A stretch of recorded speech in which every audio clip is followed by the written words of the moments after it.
I got to go to the warehouse of a local dealer called Most Wanted Comics to do some dollar bin diving. I built out some runs, I found some complete stories, and I even got a couple older books. Want to see what I got? Check it out.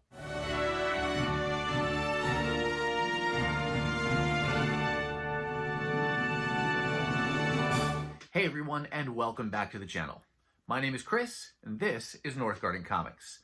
I've got a dollar bin haul to share with you today, and I'll admit that these are my favorite kinds of things to share with you, my favorite kind of hauls, because getting dollar books, going through boxes of books where, newer things or older things all the way back to, Bronze Age books, even dipping in a little bit into the Silver Age, when you can find those books in various levels of grade, right? The older the book, the harder it is to find it in high grade. Otherwise, it'd be commanding more than $1 in the dollar bin. But modern books you can typically find in, I don't know if you say near mint, but pretty darn near mint condition, or as, near as they were when they hit the shelf, 10, 20 plus years ago. But some of the older books, yeah, you're going to get more reader copies. But all that to say, I love what you can find in those dollar bins. You can build out some amazing runs, some great stories, find some great characters, and do it without breaking your budget. And I know there are those of you out there who would say, well, you're just focusing on quantity over quality, and maybe you're the kind of person who says, I want to focus on quality rather than quantity, so you're going to buy, one book at $10 instead of 10 at one, or one at $100 instead of $100 books, things like that. And I really don't want to choose or think you need to choose between those two and be one or the other. I think it could be a mixture. Most of the books that you get your hands on today, or good stories that you can get your hands on today, you can get pretty inexpensively. Even most new things that are cover price $4 or $5, if you're patient and wait a little while, there's a good chance that you'll at some point be able to get that at half price, or even for $1 or a 50-cent bin. Take a character like Spider-Man. There are so many titles for Spider-Man, and I can't even imagine trying to collect all of them. I'm not a huge Spider-Man collector at all. I will dip into his character here and there. Maybe it's for a particular artist or a writer, but I don't collect him on a regular basis. But if you are new and wanting to try something, Spider-Man is a very popular character. You could dive in and put together some great runs and maybe find some really cool stories. And yeah, they're not the hot books that are going for hundreds or thousands of dollars on eBay. You only had to spend 50 cents or maybe $1 for each of those, and you could have a really cool story and really start to build out a collection on a particular character or a title.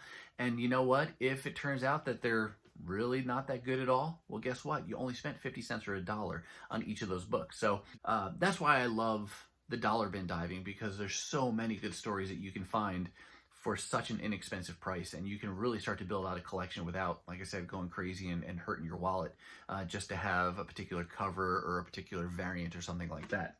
The books I have today, as I said, these come from a local dealer called Most Wanted Comics.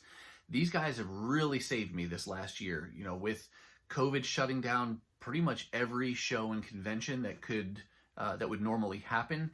There really wasn't much to go to outside of the local stores. And one of the really cool things that Most Wanted Comics did was they allowed people to contact them through social media and set up an appointment so that you could go in, at your convenience, to be able to go in and take an hour or 2 hours and look through those long boxes. When you can make a private appointment and say, hey, can I come in? And you arrange that with them, and then you have it all to yourself. Then you can I take out my phone, I get my wish list out on my CLZ app, and I can just alphabetically go through and look at things and jump around, put things together, sort through books. It's wonderful. Anyway, that was a great time. So thank you to the Most Wanted Comics folks.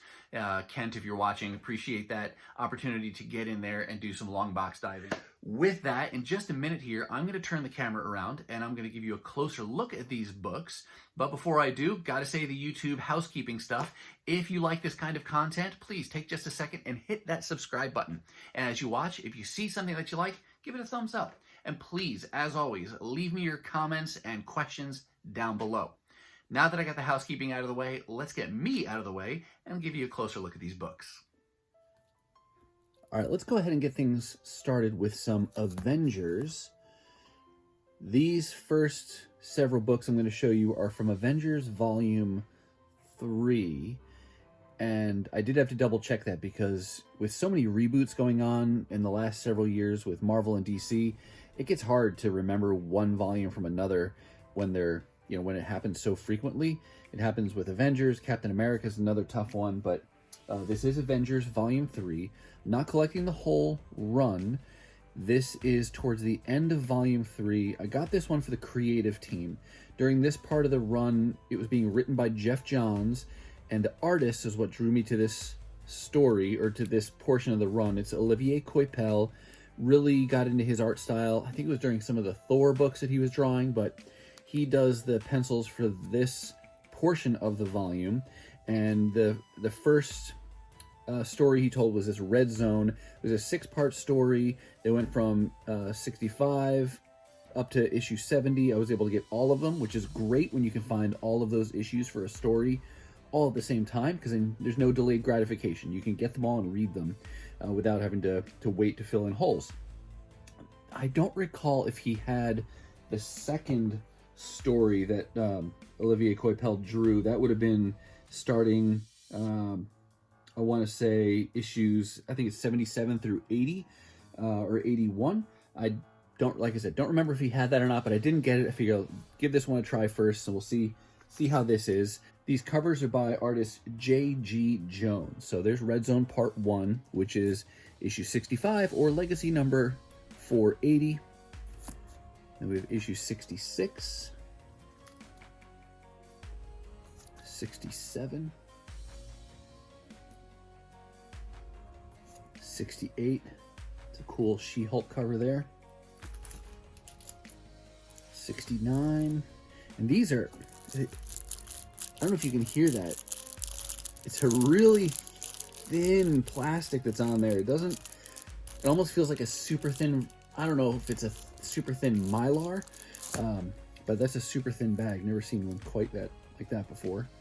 And then there's Red Zone Part 6. So that's issue 70. Love Olivier Coipel, like I said. Really happy to find this whole story and, have the whole thing.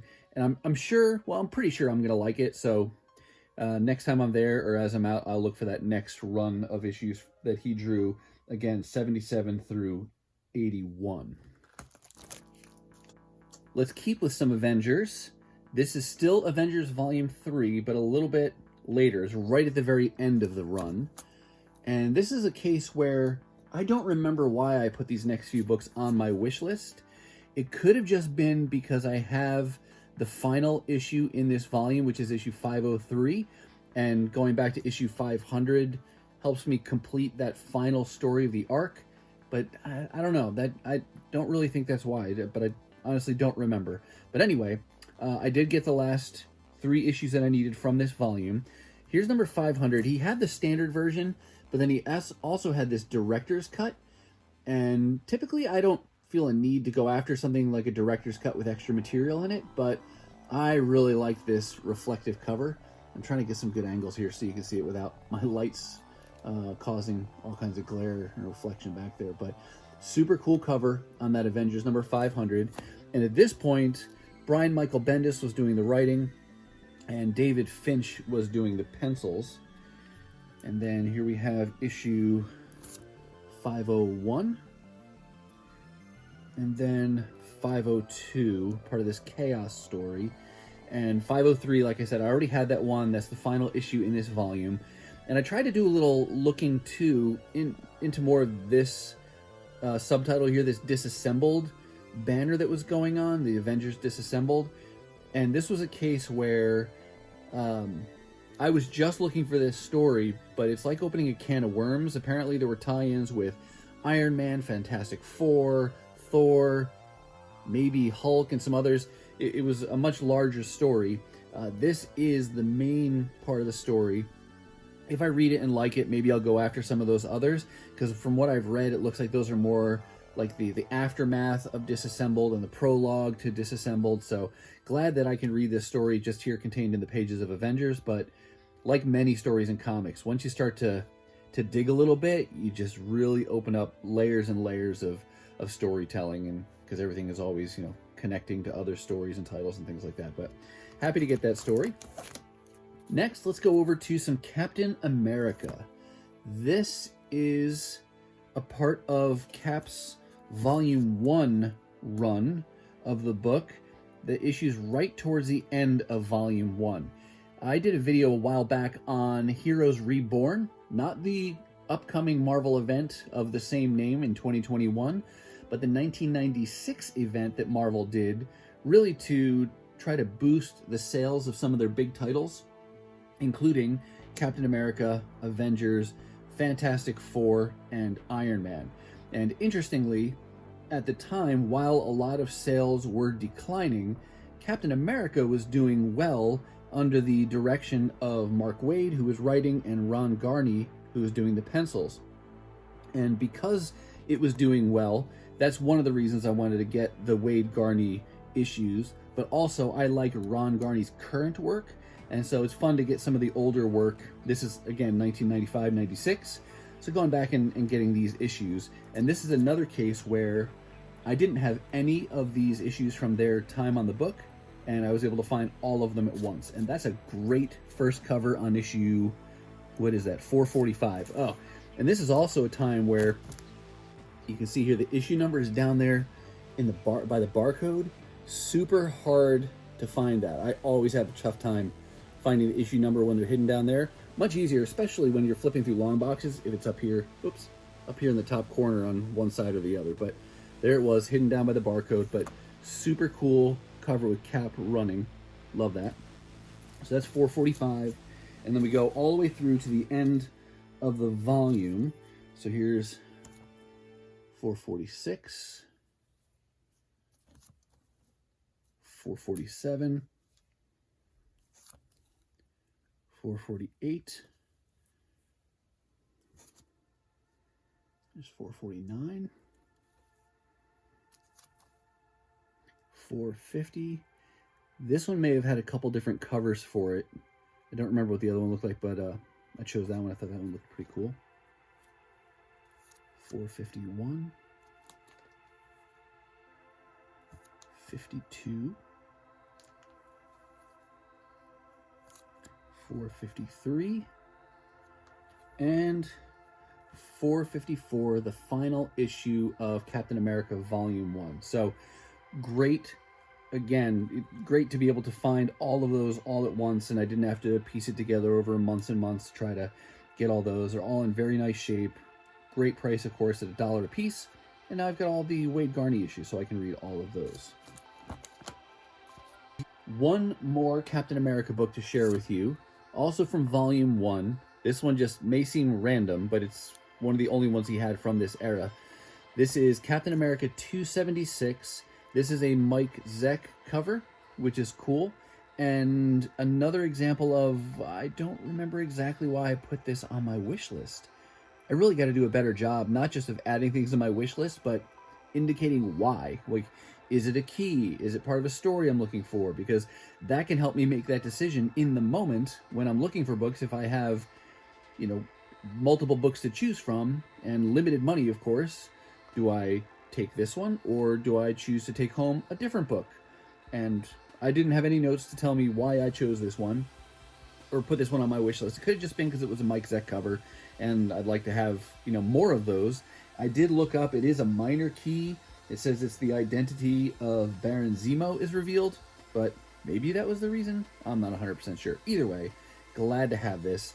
And I've said this in other videos too, I am a sucker for all of the books of this era where it had the Marvel Comics group banner across the top. I don't know, I love those. All right, shifting gears, let's go over to some Amazing Spider-Man. You heard me say earlier in the video that I'm not collecting a lot of Spider-Man books or issues. There are different creative teams or stories or eras of Spider-Man, though, that I am trying to get. And in this case, it's because of the creative team. I like John Romita Jr.'s art, and so I've been wanting to put together this period where he was drawing and Straczynski was doing the writing.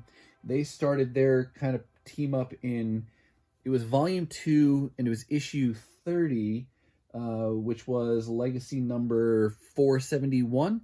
And then they continued up through issue 508, I believe it was, where they ended. And I forget who took over after that. But that chunk is one I'm trying to get together. And I've got a lot of it now. There's still a handful of issues, and some of them are some keys in there, so they'll be a little bit harder to find. But I grab them when I can for 50 cents or $1. And so today, or at this haul, I picked up issue 41. And these kind of jump around a little bit because I'm just trying to fill in holes. Here's 48. 49. 50. That's a cool Terry Dodson cover. 55. Mike Deodato Jr. on that one. And then 502. So still need at least a handful more of issues to complete this little run. But again, yeah, trying to get that Straczynski-Romita Jr. pair up there for ASM Volume 2. Keeping with Amazing Spider-Man, but fast forwarding just a little bit, here's another. This isn't a run per se. This is a case where I follow the artist and try to get the books that he's done. I really like Chris Bachalo, and he's a very popular artist today too, so I know I'm not alone in that. He's got a very unique style, and one of the things he's done here and there is this Amazing Spider-Man. And so I have been working on all of the different either covers or preferably where he's also done the interior art for Spider-Man.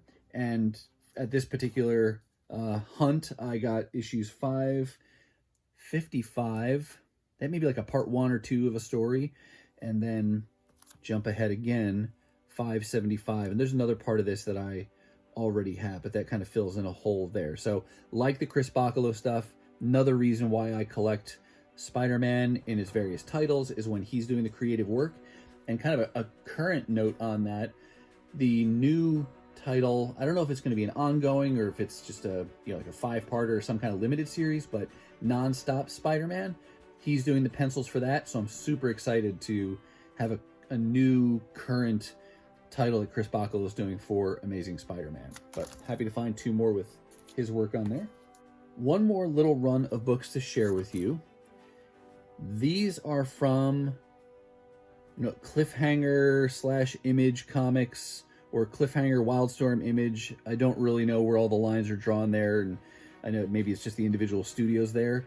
But Battle Chasers, that came from the creative mind of Joe Madureira, and loved him in the 90s when he did so many X-Men related things. And then he did this own self-created work, Battle Chasers, that ran for, I think, 9 issues.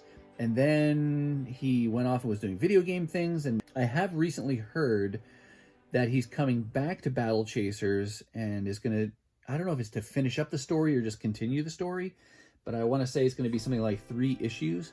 And I did notice that in DCBS, where I do my pre-ordering of new books, for the March ordering time frame, Image Comics has an oversized graphic novel. It's not an omnibus, it's a trade paperback, but it's an anthology collecting all of the printed Battle Chasers stories so far. And I'm guessing that's in anticipation of continuing that Battle Chasers story. This is one, though, because I liked him as an artist, I had been wanting to put this together since I found out that he did it. You don't see these a lot of times, but when you do, I have been finding them pretty much in the dollar bins. And so far I've pieced together issues 1 through 4, but when I was digging through this day, I found issue 5, issue 6, and issue 7. So now all I need are issues 8 and 9 to complete that first run, and I hope I can find them soon. And my fear is that with attention going back to the book, that the heat will be turned up for these original issues, and the prices will spike, and then they'll be really hard to find, and I won't be able to get issues 8 and 9. Who knows? I'm going to keep hunting and hopefully find them before, a light gets shined on them and people want them and want to pay more money for them. So 2 issues to go. Only 2 more books to show you, and these are older books and I'm really happy to have found these. You heard me say earlier that when you find those modern books, like all the ones I've just shown you, those are all in really nice shape. And I would encourage you, if you can be patient and hold out for really good condition copies of modern books when you're putting together runs, do it, because the odds are you'll eventually find those in really good condition, and you won't have to spend much to be able to get, like I said, good condition copies of those modern books. You don't have to settle for something that's completely beat up and creased and torn and things like that just to get it cheap. So modern books, most of the time you can get in higher grade. The older you get, though, of course, the harder it is to find it in high grade and still find it cheap. But one series that I've been working on is this right here. This is the Fantasy Masterpieces series. This is a series of reprints of the original volume 1 of Silver Surfer, and I think with this one I now only need issues 9, 12, and 14 to have the full volume. And again, they're reprints, but they're still pretty old. This is 1980. It's not in the best condition. You see here, originally presented in Silver Surfer number 10 from November 1969, but you've got Stan Lee and John Buscema. And these reprints that were popular in the 70s and 80s, I'm getting more and more into them because you can still find them for inexpensive, and it's a really affordable way to get your hands on some of these really cool old Silver Age stories that otherwise would be, well priced out of my budget to go back and buy Silver Surfer Volume 1. And I find these in various levels of quality of grade. This is kind of beat up on the spine a little bit here. It's definitely a reader copy, but still looks pretty cool. It'll read just fine, and I only had to pay $1 for it. This last one is probably my favorite find of the whole group. This is Marvel Tales number 26, another reprint title that went through different iterations in terms of what characters it focused on. Eventually, I think it settled into where it was reprinting just Spider-Man stories. But at this point, back here at number 26, you still got a Spidey story, a Thor story, and a Human Torch. And this one was great. Again, square bound. But this one was great because it reprints some of those most famous panels in Spider-Man lore, which is when he's pinned under this piece of machinery here and he needs help, but he just has to just gather his strength to be able to free himself. And it's such a great image there. So iconic and just a part of comic history. Great to find this reprint for $1. This was a scene that they recreated in the first MCU Spider-Man Homecoming movie. So great to have that. Super happy to find it. And again, it was only $1. I thought maybe they'd be charging a little bit more for something like this, but got it for $1. And the last two I showed you, like they're just raw like this. They were not in a bag or board. This was actually a relatively new set of boxes of books that they had taken in. So really happy to find that. And there's other of these Marvel Tales I think I'm going to start to piece together. Again, just because reprints of Silver Age classic stories, and it's a nice affordable way to get some of those stories and add them to my collection. All right, that's going to do it for me, and that's going to wrap up this dollar bin haul from Most Wanted Comics. Thanks again to Kent and the guys there at Most Wanted Comics for making this opportunity possible. As you watched, did you see something that you liked? Are you working on any of these titles or runs? Have you read these stories? Let me know what you think of them down below in the comments. If you've hung in there this long and you haven't done so, I'll say it again, please hit that subscribe button and give it a thumbs up. If you're ready for some more YouTube fun, I've got a couple hand-selected videos here for you to check out. As always, thank you so much for watching, and I'll see you next time.